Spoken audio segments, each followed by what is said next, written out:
Fantastic, fantastic. So you have got all sorts of different things going on, and one of the things also that you're doing is, as you mentioned, you're helping people organizing the office to meet demand when this crisis is over, be ready when the pent-up activity breaks out with office transformation quick starts. Talk to us about those.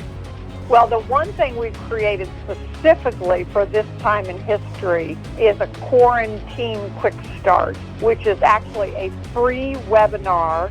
They can just go to quarantinequickstart.com, and that will take them to a free webinar in which we will talk about how you can organize your office, your information, most of your paper information, but also your digital information, because Gmail, particularly email, whatever platform you're using, has been one of the biggest productivity drains ever. Well, now it's going to be even worse because all the things that we used to do in person we're now using digitally. And then there's also the issue of what platform to use. There's so many ways that you can communicate. And so we teach companies how to address what we call the 7 information management questions, which every organization should answer. And for that matter, every family should answer. It's like, what information do we need to keep? Research shows that 80% of what we keep, we never use. There's a lot of clutter, and now is the time to get rid of clutter. And the obstacle for that often has been time. Oh, I don't have time to do it. Well, now they have time. Yes. But now they have to deal with the emotion. And the reason that we have trouble getting rid of clutter is because of our emotion.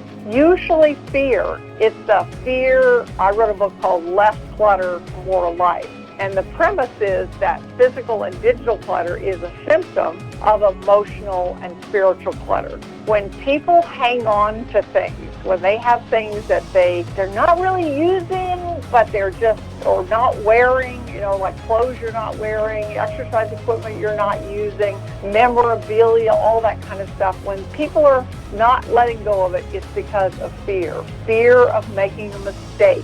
Fear of offending someone, fear of being irresponsible,